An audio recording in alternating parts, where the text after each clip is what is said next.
ग्वालियर में प्रशासन द्वारा यूटो भूमाफियाओं के खिलाफ जोरों से अभियान चलाया जा रहा है। ग्वालियर कलेक्टर कौशलिन विक्रम सिंह लगातार एंटी माफिया मुहिम तेज किए जाने के निर्देश प्रशासनिक अमले को दे रहे हैं। उसके बाद भी शहर में सक्रिय भूमाफिया बेखौफ होकर अपने कारनामों को अंजाम दे रहा है।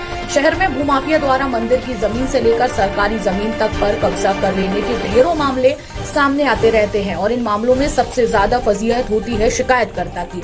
एक ओर प्रशासन आमजन से सहयोग की अपील करता है और दूसरी तरफ मामले उजागर करने वाले शिकायतकर्ताओं को कटवाए जाते हैं चक्कर और शिकायत करने वालों से लिखवा दिए जाते हैं हलफनामे। ऐसा ही एक मामला बीते दिनों जनसुनवाई में सामने आया, जिसमें पुरानी छावनी क्षेत्र के रहने वाले संदीप पवैया और सुबोध तोमर सरकारी जमीन पर अतिक्रमण की शिकायत लेकर कलेक्ट्रेट पहुंचे, लेकिन यहां अधिकारी शिकायतकर्ता पर ही दबाव बनाने लगे। क्षेत्र के एसडीएम प्रदीप तोमर का शिकायतकर्ता से कहना था कि तुम लिख कर दो कि यदि वहां अतिक्रमण नहीं हुआ तो मैं तुम्हारे खिलाफ कार्रवाई करूंगा। इसके बाद शिकायतकर्ता ने एसडीएम साहब के कहने पर लिख कर भी दिया। सवाल पैदा होता है कि जनसुनवाई में शिकायत लेकर आने वाले फरियादियों से ही यदि इस तरह का व्यवहार किया जाएगा तो फिर जनसुनवाई का नाटक क्यों किया जा रहा है। महीना बीत जाने के बाद आज तक मामले की जांच नहीं कराई गई। अब ऐसी स्थिति में एसडीएम साहब किस पर कार्रवाई करेंगे। गौरतलब है कि पूरा मामला पुरानी छावनी क्षेत्र के सर्वे नंबर 734 की भूमि पर भूमाफियाओं द्वारा अवैध कब्जा किए जाने का है।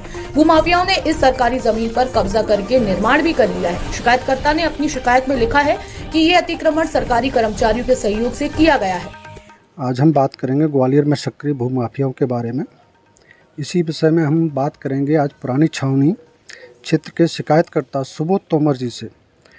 अच्छा सुबोध तोमर जी, बताएं कि पुरानी छावनी क्षेत्र में कौन कौन सी अवैध कॉलोनियाँ काटी गई हैं जिनकी शिकायत आपने दर्ज कराई है। पुरानी छावनी में 2 अवैध कॉलोनियाँ हैं, एक देवनगर नाम से है, एक देव रेजिडेंसी नाम से है। इनको भूमाफियाओं ने पूरी तरह कवर कर लिया है, प्लॉटिंग रोड डाल के इनको सेल आउट कर दिया है। अच्छा, तो आपने अभी तक किन किन अधिकारियों के पास शिकायत दर्ज कराई है इनकी? मैंने संभागायुक्त को, कलेक्टर महोदय को, एसडीएम, तहसीलदार, आरआई और पटवारी, मैंने सारे राजस्व विभाग के अधिकारियों को करा दिया है अवगत। लेकिन उसके बाद भी आज दिनांक तक पिछले 2 वर्षों से हम लोग लगातार कार्रवाई की मांग कर रहे हैं, लेकिन आज दिनांक तक कोई कार्रवाई नहीं हुई है। और शिकायत करने जाओ तो एसडीएम महोदय उल्टा धमकी और देते हैं कि आपके खिलाफ भी एफआईआर काट दी जाएगी, क्योंकि उन्हीं का इसमें राजनीतिक संरक्षण भी है और उनका संरक्षण भी समझ में आता है। अच्छा, कुल मिला के आपका कहना ये है कि भूमाफियाओं को राजनीतिक संरक्षण दिया हुआ है। जी हाँ, भूमाफियाओं को राजनीतिक संरक्षण तो है ही। एक बार अमला आया भी था, उसके बाद भी साठ-गांठ और राजनीतिक संरक्षण होने के कारण अमला भी लौट गया और आज तक कोई कार्रवाई नहीं हुई थी। नाम मात्र कोई कॉलोनी पे कार्रवाई भी हुई थी, लेकिन फिर भी उन भूमाफियाओं ने दोबारा उसी तरह से रोडें डाल के और उसको ज़मीन को सेल आउट कर दिया। अच्छा, कॉलोनियाँ जो आप बता रहे हैं अवैध कॉलोनियाँ पुरानी छावनी क्षेत्र में, ये कहाँ कहाँ और किस किस नाम से काटी गई हैं? जैसा कि मैंने आपको बताया, एक देव रेजिडेंसी नाम से है जो कि अटल गेट से 100 मीटर अंदर को है, राइट हैंड पर, और एक देवनगर नाम से है जो पुरानी छावनी चौराहे से थोड़ा भदौरिया आटा चक्की के सामने है। ये दोनों ही कॉलोनियों में लगभग चंडोही की ज़मीन थी, गौचर ज़मीन थी जिसको कहते हैं। उन पर दोनों पे कोई ही सेल आउट कागजों में, दस्तावेजों में छेड़छाड़ करके भूस्वामी बन गए हैं और उनको सेल आउट कर दिया गया है। अच्छा, तो आपको इनका सर्वे नंबर वगैरह सब कुछ पता होगा फिर तो?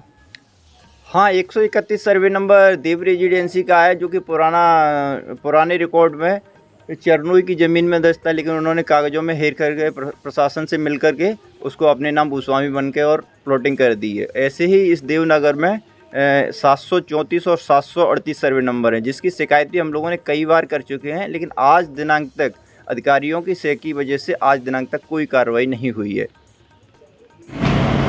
सर, पुरानी छावनी सर्वे नंबर 734 पर अतिक्रमण, शासकीय जमीन पर अतिक्रमण किए जाने की शिकायत आई थी। संदीप पवैया द्वारा शिकायत की गई थी और उसमें बताया गया था कि शासकीय कर्मचारी, उसमें शिकायत में लिखा गया है कि शासकीय कर्मचारियों की मदद से ये अतिक्रमण किया जा रहा है। सर, उस बारे में क्या बात है? पिछली जनसुनवाई में सर्वे नंबर 734 ग्राम पुरानी छावनी के संबंध में जो शासकीय भूमि है उसके संबंध में शिकायत प्राप्त हुई थी, तो उसको हम लोगों ने जांच के लिए संबंधित नायब तहसीलदार को भेजा हुआ है। तो उस ज़मीन का हम सीमांकन कराएंगे। जैसे ही सीमांकन रिपोर्ट आएगी तभी स्पष्ट हो पाएगा कि उसकी क्या स्थिति है।